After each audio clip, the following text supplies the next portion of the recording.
Sejam muito bem-vindos a mais um podcast da TXM Methods, aquele podcast que você já conhece, que fala sobre empreendedorismo, inovação, tecnologia, criatividade. E hoje a nossa temática aí vai ficar cercada aí pelo meio do empreendedorismo, que é uma temática bastante interessante aí, que quem é do meio das startups, quem já teve empresa, quem tem empresa, quem pensa em ter ou criar uma startup, com certeza vai passar ou já pensou ou vai pensar que é na venda dessa startup, né? Como estruturar, quanto vender, como vender. Então, com certeza aí todo startupeiro já pensou, né? Poxa, vou mudar de vida, virar milionário aqui, vender a minha empresa.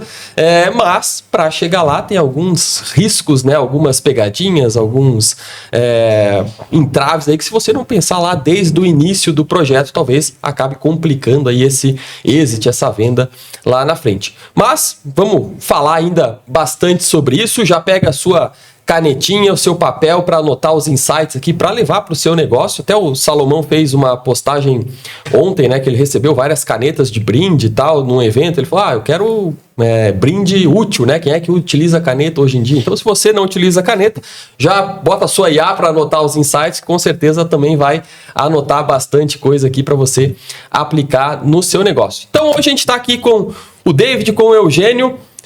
Eles vão se apresentar, vão falar um pouquinho mais aí da história deles. E eu sempre faço uma provocação aqui nesse início, porque normalmente o pessoal já se apresenta falando o que faz, o que é, o que trabalha.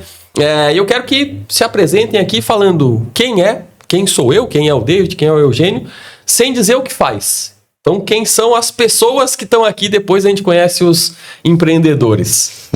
O primeiro que responder, o segundo vai ter uma vantagem que tem um tempinho de pensar, né? Mas quem vai puxar?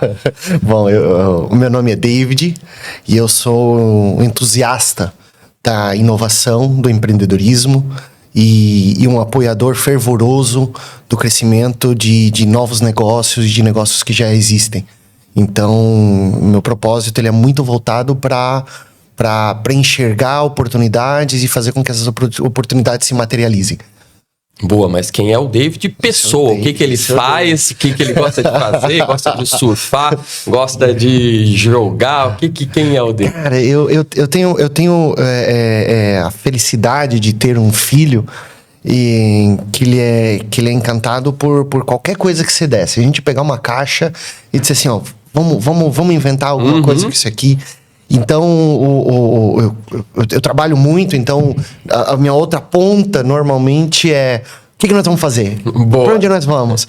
Então, sempre em torno disso, então a gente acaba se divertindo muito, acaba sempre inventando alguma coisa diferente para fazer, ou, enfim, lendo uma história, criando uma história, sempre tem alguma coisa nesse sentido. Boa. O legal da criança é que ela tem, né? Falta, às vezes, um repertório de experiência de vida, mas os limites ali da criatividade acabam sendo menores, né? Aqueles que a gente vai se botando dentro da caixa, né? Então, é isso, né? Tem a caixa ali, ele explora a caixa. Às vezes é mais interessante que o brinquedo, né? A caixa ela pode virar um foguete, pode virar uma casa, pode virar um elevador. O brinquedo é só aquela função, né? Então... Ou mistura os dois, ou separa os dois, né? Ou não tem limite. Então, acho que isso que é muito interessante. Boa. Ou, vamos passar uma tarde chutando bola. Beleza, tá perfeito. Esse é um momento para isso mesmo. Então, e saber organizar a sua vida para conseguir fazer isso é difícil. Com certeza. Mas tem que dedicar tempo, tem que estar preparado para planejar isso e poder fazer. Eu acho que a gente aprende muito com eles também, né? Exatamente. Bom, agora já deu tempo de pensar, Eugênio. Agora tem que vir aquela resposta caprichada. Vou seguir a estrutura do meu amigo David. Primeiro, bom dia. Queria agradecer a oportunidade de estar aqui hoje com vocês. Um convite maravilhoso. Acho que todo lugar, isso é uma promessa que eu fiz comigo mesmo, junto com os nossos sócios lá do escritório, de que em todo lugar que tiver gente boa falando de empreendedorismo, inovação e que a gente puder contribuir, a gente quer estar junto. Boa. Então, quando existe um convite como esse, a gente fica muito feliz, porque positivo é o nosso propósito, positivo é aquilo que a gente desenhou. Eu sou Eugênio, sou sócio, hoje coordenador da prática transacional do escritório da SST Advogados, e há um tempo atrás eu recebi um desafio, porque advogado fala muito, isso é padrão, então se deixar falar a gente vai. E um certo dia eu estava numa discussão E um amigo meu, um conhecido meu, ele chegou e me falou, cara, eu queria uma descrição muito rápida sua. Rápida, assim, curta, com o que você faz. Porque senão eu posso falar um monte de palavra em inglês bonita, descrição rápida. Falei, cara, eu sou um advogado apaixonado pelo empreendedorismo que utiliza do direito como ferramenta para criar pontes e construir negócios saudáveis, duradouros e rentáveis. Tá bom? Falei um monte de palavra bonita, mas eu falei rápido, pelo menos, e não usei palavra em inglês. Aí ele falou, não, ficou bom. Aí ficou bom. Falei, então agora eu vou usar isso aqui pra vida. Quando me perguntarem o que eu faço, é isso que eu faço. Quando as pessoas perguntam um pouco de o que é M&A, o que é private equity e tal, é muito um pouco mais complexo explicar o contexto, né? Explicar como é que funciona. Acho que a gente vai falar um pouco sobre isso aqui durante o podcast. Então eu tento fugir um pouco disso, principalmente quando a gente se aproxima de família, amigos, pessoas que não são deste mundo, né? Então é muito do mundo empresarial, do mundo de M&A, de startups e tal. Então você acaba falando, mas o que você faz? Cara, eu crio pontes, eu construo relações, eu faço com que os interesses se encontrem. Acho que é muito nesse sentido. E emendando ali a tua pergunta do David, ali, quem é o Eugênio na física, né? Eu posso dizer que eu sou muito parecido com o que eu sou na jurídica. Eu sou um cara realmente apaixonado pelo empreendedorismo, que sente algo muito gostoso quando eu estou conversando sobre, tentando ajudar, contribuir. Nas minhas horas vagas, ou eu estou com a minha família, com a minha esposa, com meus pais, com meus entes queridos, ou eu estou com amigos justamente falando de algum tipo de empreendedorismo, algum tipo de propósito, o que a gente vai construir, o que a gente vai deixar nessa terra, o que faz sentido, o que não faz, modelos de negócio. Então, e isso, de alguma forma, vamos lá, fez com que a minha carreira talvez acelerasse mais do que o habitual. Eu tenho 30 anos, então sou uma pessoa jovem que alcançou um cenário legal dentro de um propósito. Daqui a pouco eu falo um pouco do escritório para vocês entenderem o tamanho de número e onde a gente chegou até agora. Mas eu acho que muito me alavancou essa paixão que eu tenho pelo empreendedorismo, por empreender, por gestão, por negócio, que faz com que eu entenda um pouquinho mais e faz com que a gente, no escritório, que hoje, como eu coordeno a área, tem as pessoas que estão abaixo de mim, mas estão aprendendo a forma como eu gosto de negociar, a forma como eu gosto de expressar, porque um nível de liderança. Então, o que eu sempre digo, pessoal, o direito, o cliente já sabe que vai ter. Ele contratou no primeiro dia e assinou com um advogado. Ele não quer saber se tu é muito bom, se tu sabe a lei X ou se tu não sabe. A tendência é que tu saiba. Sim.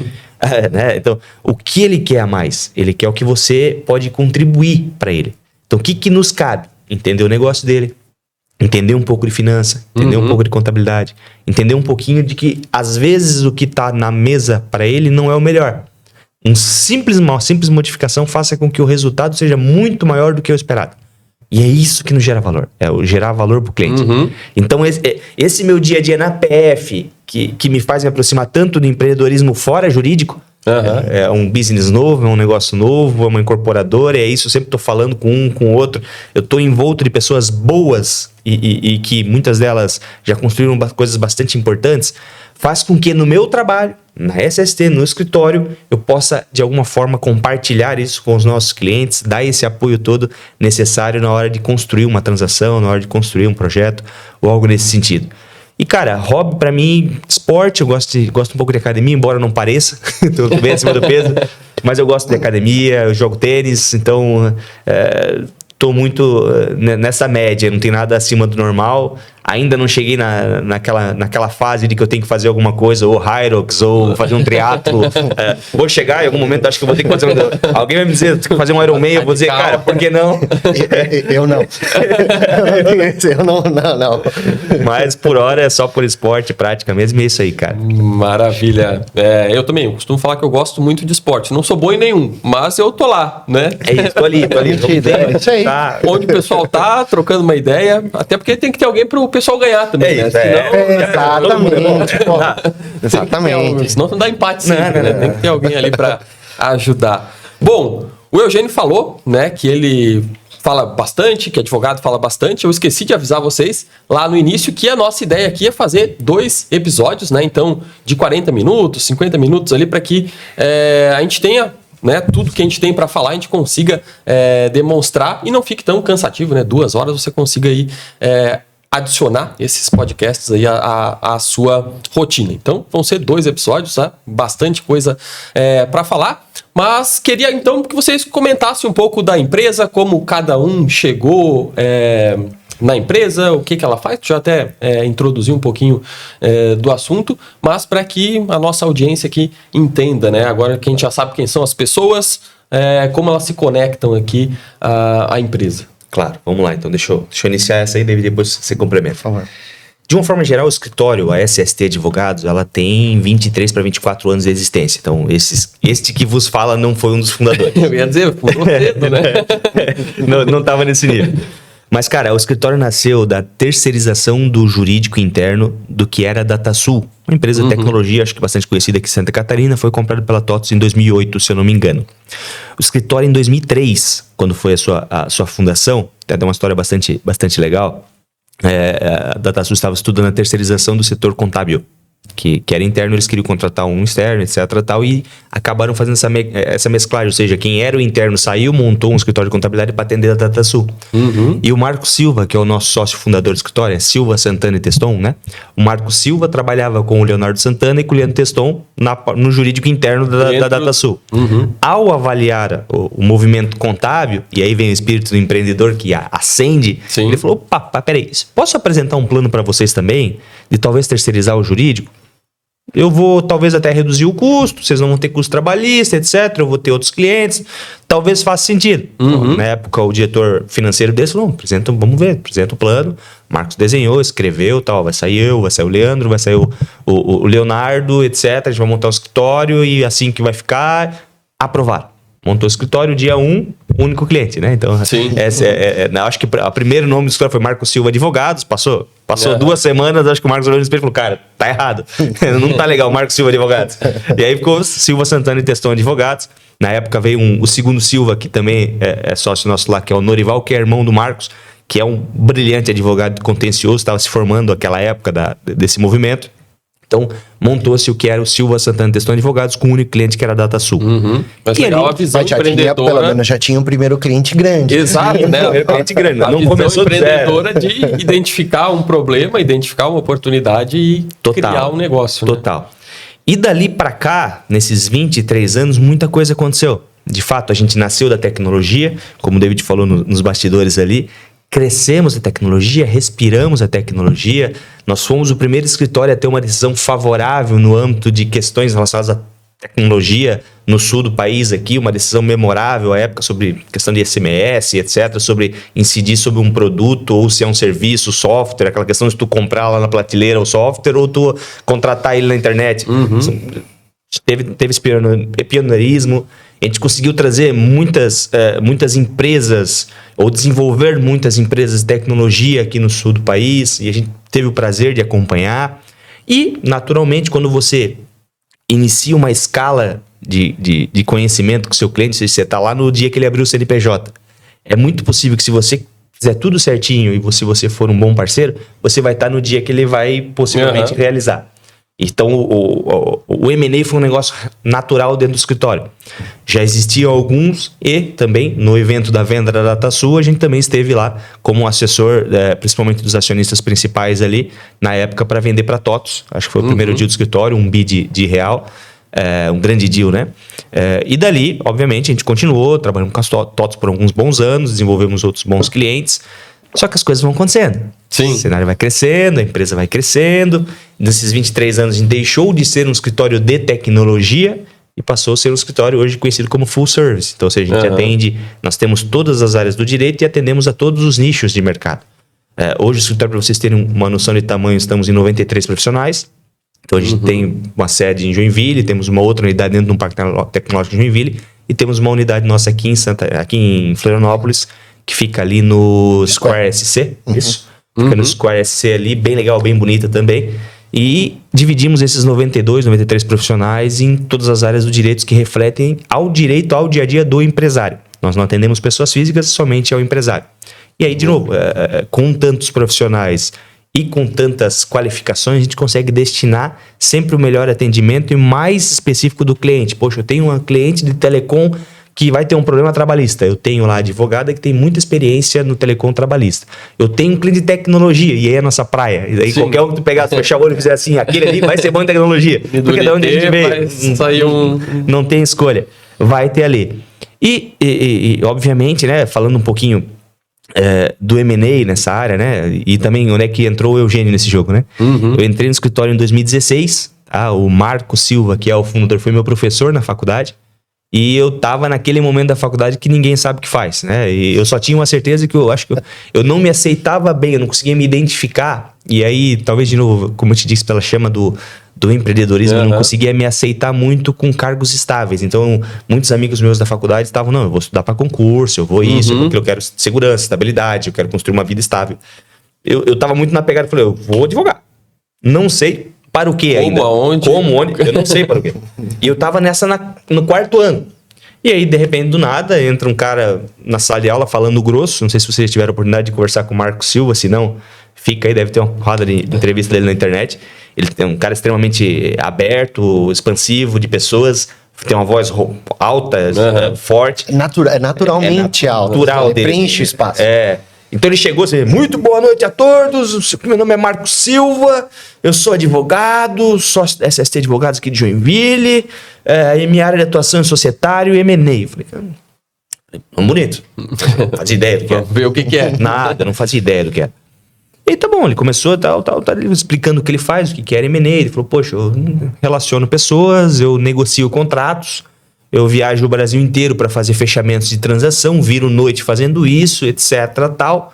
Comecei a pesquisar sobre, e aí como todo menino iludido, eu vi só as partes boas, champanhe, aperto de mão, dinheiro, cifra, só via coisa boa. Falei, As peças depois do dia. A festa depois do dia, eu falei, cara, decidi, minha vida, sou advogado de M&A.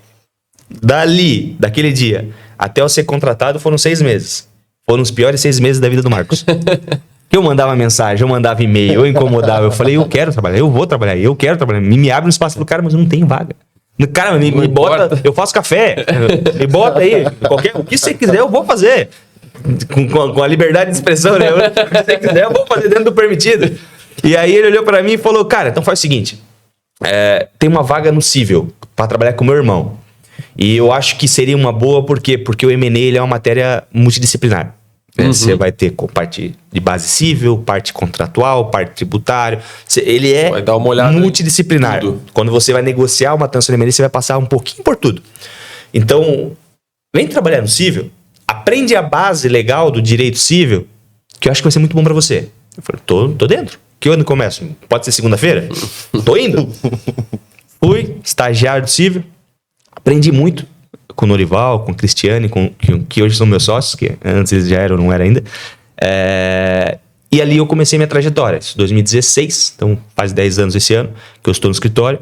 Aí eu fui pro civil, trabalhei com societário, trabalhei com franchise, trabalhei com investimento, e depois eu fui organizando, eu comecei a trabalhar com fusões e aquisições mais diretamente, fui júnior, fui pleno, fui sênior, e alguns anos atrás fui alçado a sócio, e depois também coordenador da área transacional. O Marcos hoje é o CEO do escritório, faz a parte institucional, estratégia, crescimento, tá muito na linha do David, ele vai falar um pouquinho depois também aqui do que a gente tá trabalhando lá internamente.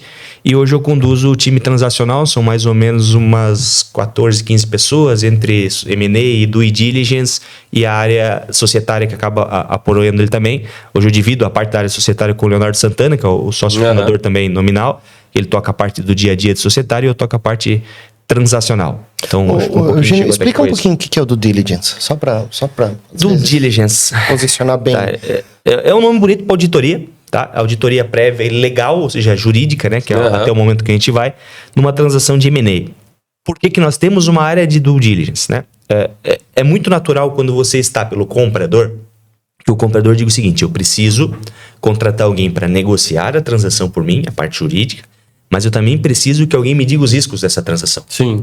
Então eu pego lá, quando eu sou contratado, um time de 6, 7 pessoas e digo o seguinte, pessoal, entra nessa empresa, vai mandar uma lista de documentos, informações, disseca ela de ponta a ponta, monta um relatório de 300, 400 páginas, com tudo que você pode achar de problema dessa empresa, contingência, falta de alvará, falta de licença, de desenquadramento, fiscal, tudo. O pessoal é multidisciplinar. Monta uma apresentação ali de 5 páginas, porque o CEO não vai ler as 400.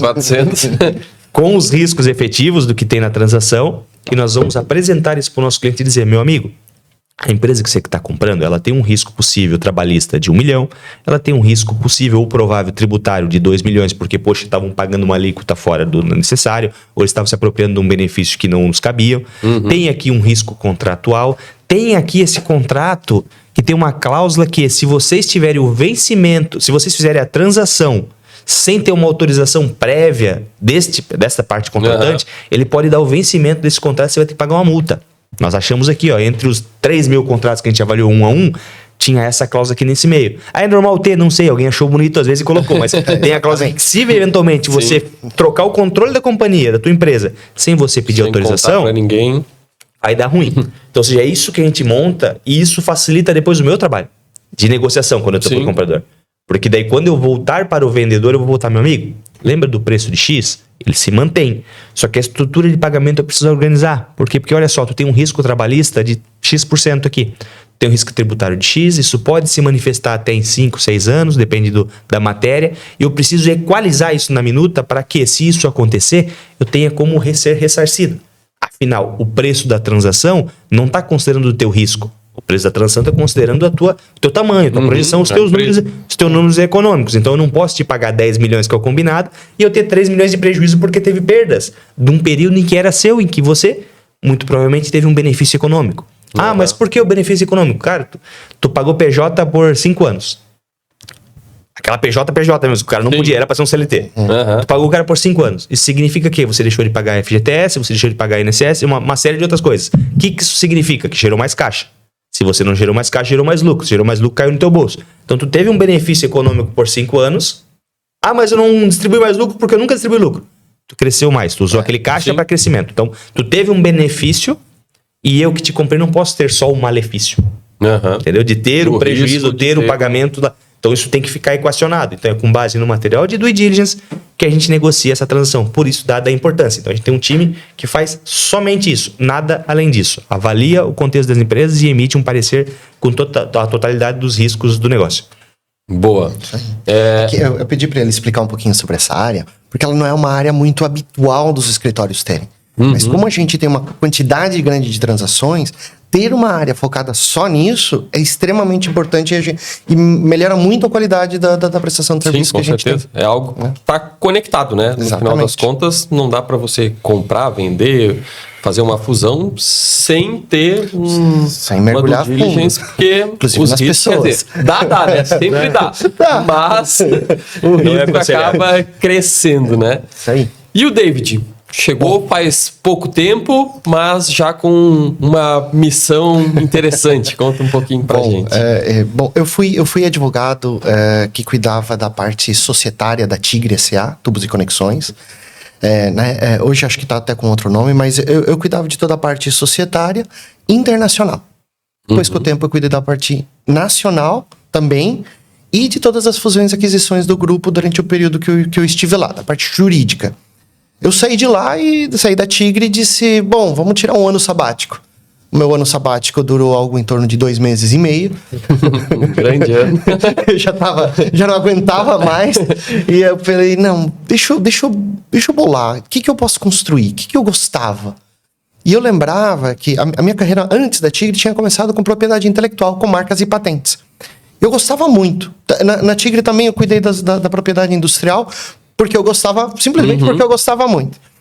E aí eu comecei a dizer, poxa, o que eu posso construir que utilize isso, que seja interessante? E aí eu tive uma ideia de estruturar uma empresa voltada para desenvolvimento de produtos baseados na propriedade industrial preexistente. Por quê? Porque a cada 12 meses, aquilo que é patenteado nos Estados Unidos, no Brasil, se essa patente não for estendida para o Brasil, ela vira domínio público. Então, o brasileiro pode aproveitar anos de pesquisa e desenvolvimento de empresas americanas, japonesas, europeias, que for, se a empresa optar em não estender aquele direito de propriedade intelectual para o Brasil. E eu, com aquilo na cabeça, eu falei, cara, vamos montar uma empresa voltada para desenvolvimento de produtos baseados na propriedade intelectual que já tá produzindo no exterior. E, cara, deu super certo, assim. A gente desenvolveu a empresa, eu convidei o gerente na época de inovação da Tigre para participar e desenvolvemos esse negócio. E esse negócio ele também se complementou com captação de recursos da Finep. Tá? Então, eu atuei durante 10 anos depois que eu saí da Tigre com isso. Me afastei um pouco do mundo de M&A, do mundo jurídico, que foi excelente. Só que eu tive experiências e dentro daquele momento, primeiro, de trazer essa empresa do zero para o crescimento que ela teve, que foi muito bom. No meio do caminho, a gente fundou algumas startups, quais a gente quebrou a cara. Então, e foi muito legal, porque todas as startups, mesmo a gente quebrando a cara, a gente gerou muito conhecimento para aquela consultoria. E muitas empresas que a gente ajudava e atendia, inclusive algumas startups, várias inclusive, havia um contexto de, cara, ele não está preparado para ser meu cliente ainda, né? O que eu posso fazer para que esse cara cresça? Como é que eu posso ajudar ele? E era uma coisa habitual, era uma coisa que estava inclusive na minha função, na divisão entre os outros sócios. A minha função era cuidar do mercado, fazer com que o mercado crescesse. Então, eu estava envolvido com startups, eu estava envolvido com empresas de médio porte, empresas de grande porte. Eu tinha alguns clientes que para eles tomar uma decisão grande, eles me ligavam, e era muito habitual, eles me ligaram, olha só, vou tomar uma... Porque como eu estava envolvido... Conselheiro, um mentor? Cara, às vezes o cara... aquele último cara... Deixa eu trocar uma ideia com ele para ver o que rola aqui. Porque como eu conhecia o mercado todo, eu estava inserido em muitas frentes diferentes de mercado, acontecia isso. E no meio disso, um dia eu estava voltando de uma reunião de diretoria da Softville, e o Leonardo Santana, que é um dos sócios que no meio do escritório é CST, ele, dá uma carona? Vamos lá, tô indo exatamente pro centro, eu te dou uma carona. E no meio dessa conversa, e ele, cara, precisava de alguém que nos ajudasse a olhar o futuro. Porque não é habitual para um escritório de advocacia olhar para um horizonte muito lá na frente. Ele olha agora, ele olha ano que vem, há um planejamento estratégico, mas não há um olhar de futuro de longo prazo e derivar isso em ações de o que eu tenho que fazer para atingir aquele futuro que eu quero. E aí, nessa conversa, o Leonardo, vamos almoçar uma hora dessas? Vamos. Nisso, eu tava já de saída da minha empresa, tava com o objetivo de vender uma parte dela. E essa venda ainda não aconteceu, mas eu não estou mais nela. Mas eu falei, Leonardo, vamos almoçar um dia? Saímos para almoçar, ele, olha só, eu quero que tu se apresente para o Marcos. E mesma coisa que aconteceu. Mesma percepção. Fui no escritório, nesse ST Advogados, um escritório imponente, é um prédio inteiro. E de longe eu já comecei a escutar aquela voz que ocupa o espaço. Entrou na sala, tivemos uma conversa. A nossa conversa foi absolutamente informal, era mais de se conhecer e de entender o que era o escritório, o que era esse ST. Aí tivemos mais 2 ou 3 conversas, onde a gente começou a mergulhar um pouquinho mais dentro das necessidades, das expectativas de futuro, dos desejos, dos anseios. E até que eu falei, Marcos, eu acho que eu consigo te ajudar. Eu acho que eu consigo montar um plano. Eu pretendo fazer assim, aí desenhei como é que a gente ia fazer. E uma preocupação muito grande com a cultura. Porque todo mundo sabe, até o Peter Drucker tem aquela frase famosa dele. Que você não pode ir contra a cultura, você tem que entender ela e você tem que pincelar aquilo que é muito bom da cultura e fazer aquilo crescer. E aquilo que às vezes não é tão positivo da cultura, ele vai apagar naturalmente, a cultura tende a ir pro lado bom, a cultura tende a ir pro lado positivo. Enfim, ajeitamos, fiz uma proposta, Marcos formalizou o convite para vir pro escritório. Para mim foi assim, cara, muito legal. Agora eu posso fazer uma estruturação 8 horas por dia. Porque às vezes, como empreendedor, você não conseguia fazer, olhar a estratégia, porque no meio, no meio da estratégia vinha uma bordoada de fluxo de caixa. Sim. O colaborador que tinha alguma dificuldade que você tinha que resolver, e agora não. Agora eu tenho 8 horas por dia onde eu olho estratégia. E aí a gente começa a promover algumas mudanças, claro, aproveitando tudo que o escritório tem de bom, algumas mudanças, porque eu estou começando a olhar ao longo prazo. eu começo a projetar se aquilo que nós estamos fazendo agora, daqui a 3 anos, o que vai rolar? Isso vai gerar o resultado que a gente quer? Vai fazer com que o Eugênio tenha mais tempo para se dedicar para operações ainda maiores? Porque é o que está acontecendo. O escritório está aparecendo de uma forma... O escritório ele tem uma aura em torno dele que é sensacional, assim. E tudo funciona para o escritório. Eu digo assim, cara, vamos fazer um evento. Eu digo, cara, não sei se esse evento vai ficar bom. Tá? Quando chega lá, mega evento. Cara, tem um monte de profissional. Né? Tem uma equipe de marketing. Todo mundo correndo pra sorte acontecer, sabe? Mas quando você olha a figura do evento, cara, ficou legal pra caramba, ficou muito bem feito. Então, o meu papel dentro do escritório é exatamente isso. É cuidar da expansão nacional e internacional, olhando para o futuro e assegurando que as ações que nós vamos tomar vão fazer com que o escritório se consolide cada vez mais. Então, é um trabalho muito fácil. É um trabalho muito divertido. E no meio disso, naturalmente, eu tento me aproximar novamente com o direito. Né? Então, ontem foi uma experiência bem legal. O Eugênio estava participando em algumas rodadas de conversas. E o meu papel é o quê? Deixa eu extrair o que eu posso extrair de melhor disso, porque essa minha reaproximação, eu fiquei muito tempo afastado.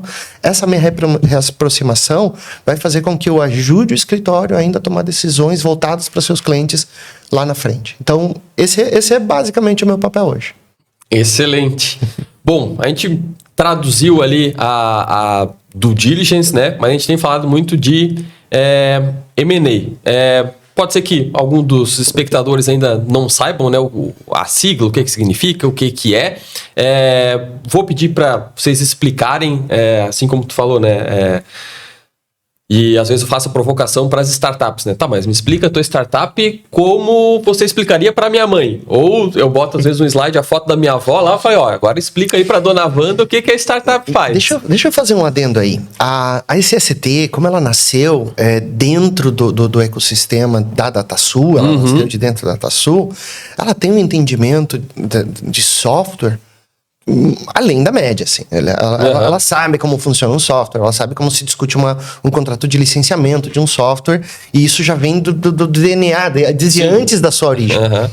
E todas as startups da nossa região, elas acabam enxergando a SST nessa condição. Então, e eles sabem que o escritório não é aquele escritório onde eles vão encontrar um monte de advogados engravatados falando o idioma que eles não entendem. E a SST tem uma essência muito forte em torno disso. Cara, pode ser o empreendedor que está começando. Ele senta com a gente lá para conversar. Às vezes a gente chega sem ser o advogado dele. Cara, no teu modelo de negócio tem 2 ou 3 estruturas jurídicas que, se você redesenhar elas da forma adequada, tu vai resolver um monte de problema lá na frente. E aí, nesse contexto, a SST vai desde o pequenininho até o grandão. Aí agora sim, a pergunta... E aí, a vida retribui, né? Quem faz de bom, vem de bom. Faz parte. Boa. Então, quando a gente fala de M&A, normalmente, né, o empresário, aquela pessoa que está começando uma startup agora, que já não vem de um histórico de startups, pensa na venda milionária, no bilhão, virar unicórnio. Como que o M&A funciona na vida real, né? Porque a gente sabe que o unicórnio é a exceção, não é a regra, né? Sim. Então... Eu tive um cliente que descreveu isso de uma forma maravilhosa.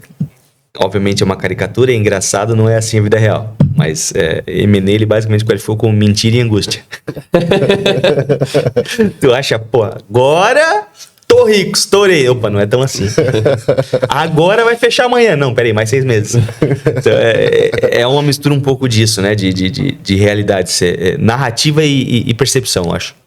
Vamos lá, tirando as palavras bonitas, M&A nada mais é do que uma relação de compra, venda, investimento. Ou seja, eu tenho uma empresa e eu quero crescer. Você tem uma empresa e entende que é o momento de desinvestir, liquidar a sua posição. Nossos interesses se encontram. Eu acabo te adquirindo para que eu possa ter uma base maior, para que eu possa criar uma nova área de negócio dentro da minha empresa, para que eu possa expandir. E você acaba me vendendo por entender que é o momento correto. Talvez dos principais, se não o principal gargalo Num M&A é o entendimento, às vezes, do vendedor que quem vendeu a empresa porque está quebrado, ou quem vendeu a empresa porque está ruim. Não. O melhor momento de você vender a sua empresa é quando você está muito bem. É o momento que você vai ter os melhores números na mesa da transação.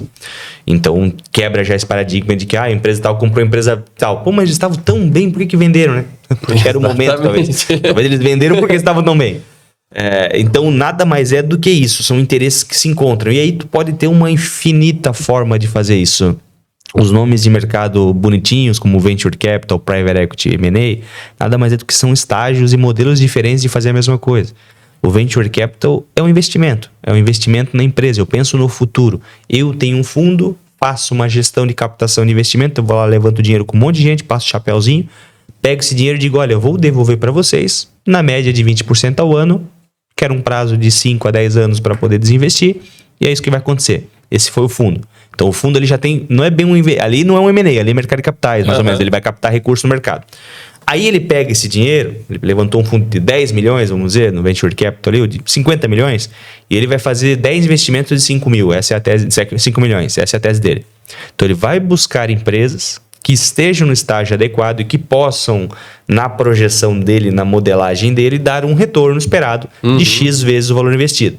E ele vai aportar 5 milhões em cada uma daquelas empresas. Como que ele faz? Através de uma estrutura de Venture Capital. Um compromisso de investimento, um contrato de mútuo conversível, debênture conversível. Tem um monte de nome bonito, né? Mas, de novo, se a gente tentar fugir dos nomes bonitos e dar o entendimento, é uma relação em que uma parte aporta um recurso com destino certo, não necessariamente rúbrica, mas destino certo, eu digo, é vinculado a um plano de negócio, a um destino para esse capital, em que se espera que, num espaço de tempo, possa se ter uma liquidez.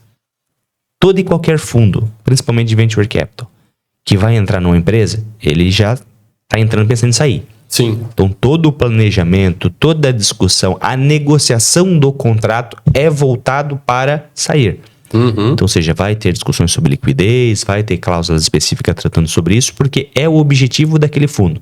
Entrar a 1 X, sair a 14, 15, 20 X, se tudo der certo, ou só não perder o capital também é uma grande vitória, independente dos casos, né? Sim. Se você olhar as métricas de fundos de Venture Capital, aí os caras estão fazendo 10, 12, 15 investimentos para nessa meta conseguir acertar muito bem, natural no mercado. Algumas vão quebrar, outras vão andar de lado e outras vão dar um cenário exponencial de 10, 20, 30 X que vai pagar todas as outras que não deram certo. Exatamente isso. Então esse é o cenário de Venture Capital. Se você sobe uma outra casa, você chega num contexto... E o Venture Capital ele tem vários estágios, né? Tem o cara que faz o Pre-Seed, que é um cheque de 1 milhão, 2, 3. Ele vai querer negociar um tipo de coisa. Sim. Tem um cara que vai fazer um Series A, vai negociar outro tipo de coisa. Tem o cara que faz um Series B, Series C, Series D e vai-se embora. O pessoal entender são escalas de investimento. Escalas, tamanho, cheque, momento, né? Pô, eu não gostaria de cravar valor porque isso já mudou tanto nos últimos 10 anos. Tem uma variação. Pô, Series A antigamente era 5 pila. Hoje Series A é 50. Recebiam 50, Series A. Então, quando eu falo 5 pila é milhões, né? Então... muda muito, né? De tempo para tempo. Mas vamos dizer assim que o cara vai fazer a primeira captação ali na linha do investimento, né? Depois eu volto pro Private Equity. Na linha do investimento, ele provavelmente vai fazer a primeira captação com Family, Friends and Fools, que eu fico muito chateado com esse nome, mas foi o nome que o mercado deu. Não consigo acreditar. 3 Fs, né? Eu não consigo corroborar com o mercado o entendimento de que alguém que faz investimento em empreendedorismo seja um tolo. Ele pode ser desorientado, talvez. Ele tomou uma decisão sem ter informação. Mas ele não é um tolo. Mas o mercado acabou de chamar de Family, Friends and Tools. Que é a pessoa próxima, né? Amanhã, se eu abrir uma empresa, eu vou ligar pro David e falei, David, cara, dá uns pila aí. Dá um troquinho. Me ajuda, vai dar tudo certo. Olha só que plano legal. Geralmente é no PPT. Aí vai tu captar 100, 200, 300 mil, que é o que tu precisa para trazer alguém, contratar um coworking, começar a codar alguma coisa, sobreviver. Então esse vai ser o primeiro movimento. Depois é natural que essa pessoa passe por um investimento anjo, naturalmente. Ele pode, a depender de como for, crescer sem, mas seria prudente, até porque no braço do investimento, tão importante quanto o dinheiro é o que esse dinheiro abre porta para você. Sim. Que é o famoso Smart Money, né? Sim. Que é o nome bonitinho também que deram para quem que é o teu investidor.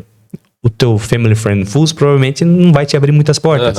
É o tio que às vezes foi executivo de uma empresa, ganhou uma grana e tá lá guardado. Ou é o outro tio que vendeu um terreno que era da família e tem lá um dinheiro no banco. Então não é necessariamente aquele cara que vai te conectar com o mercado. E aí quando chega o momento em que você precisa de um salto, precisa de um apoio, e essa é uma recomendação que eu dou para todos, independente se pega o cheque ou não, procure mentores. Procure pessoas boas para ter em sua vida, em qualquer fase dela. Para trabalhar, para se relacionar. Fale com pessoas. As pessoas te dão mensagens, te trazem insights. As pessoas já viveram muitas vezes o que você viveu. Uhum. Então é muito comum que você tenha respostas ali. Então quando você chega nessa fase, depois do Family Friend Fools, você testou o produto, talvez o produto começou a dar certo, você precisa validar isso. E aí é o momento que talvez você vai buscar um investidor anjo. Aí você vai buscar um executivo de mercado, você vai buscar um cara que já é um investidor anjo profissional, já tem 3, 4, 5 investidas. É um cara que ele vai te relacionar. Ele vai te aportar um recurso, mas ele também vai conversar com você, ele vai ser o seu mentor, ele vai ser talvez o seu primeiro mentor profissional. E ele agora tem, de certo modo, skin in the game. Ele tá com a pele em jogo, ele botou ali uns 200, 300 mil e fala, cara, que cresça junto.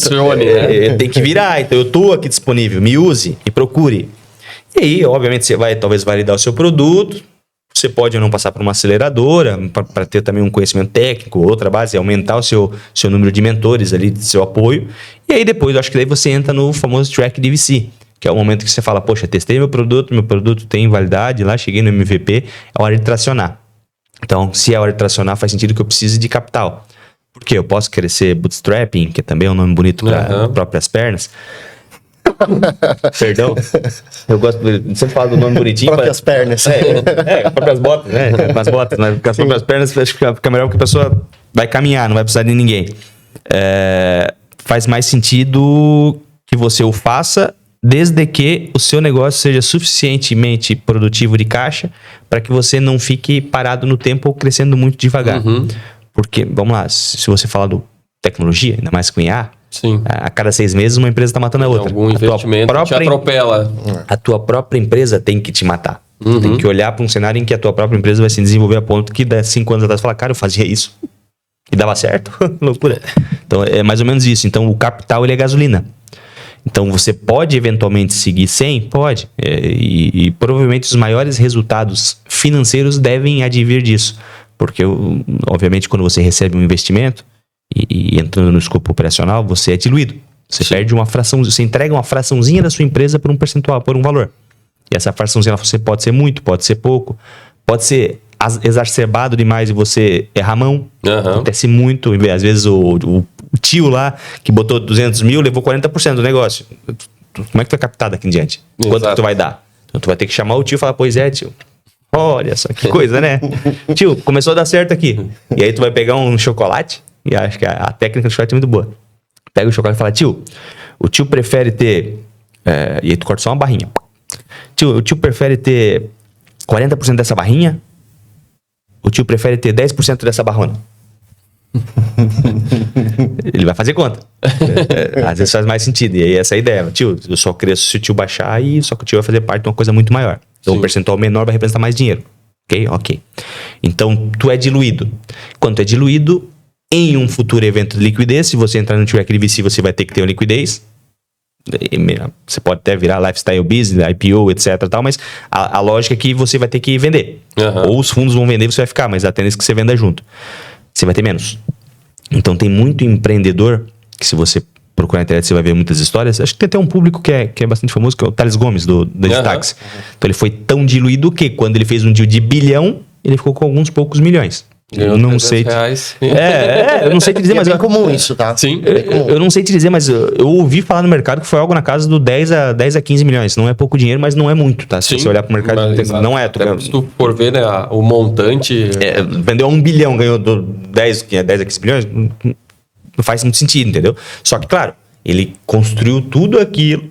Tem muito mais do que dinheiro, né? Tem legado. Ele construiu toda aquela história, levou para não sei quantos países, não sei o que, não sei o que, não sei o que. Então, pô, foi sensacional a história dele. Só que ele trouxe com muito combustível para crescer muito mais rápido. Muito. Foi captado milhões e milhões de BlackRock e outras coisas.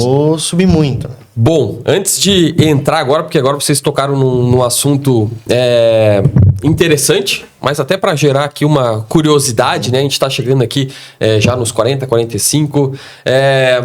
Vamos pausar aqui encerrar esse primeiro episódio. Então agora você já entende um pouco mais o que é o M&A, da due diligence, o que precisa, né? Como a carreira deles, as oportunidades que eles foram enxergando, né? Então, poxa, lá na universidade, é isso aqui que eu quero e eu vou incomodar até ser contratado, porque pode ser a mudança de vida e, no caso, foi, né? Então, às vezes, né? Poxa, mas será que precisa da universidade? Será que a universidade faz diferença na vida?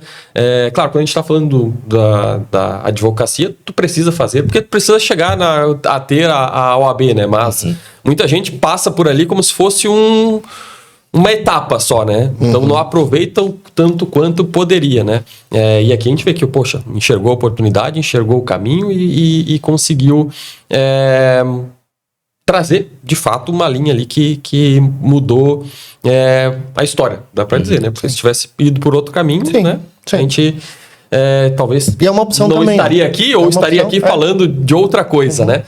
Então, a gente vai encerrar aqui e quando a gente voltar, agora que a gente já tem todo o contexto, a gente aprofunda nessa parte do M&A, nos riscos, nas dores, mas também nos benefícios. Então, fica ligadinho, na quinta-feira que vem sai o segundo episódio e aí você acompanha aqui a gente aprofundar sobre esse assunto. Até mais!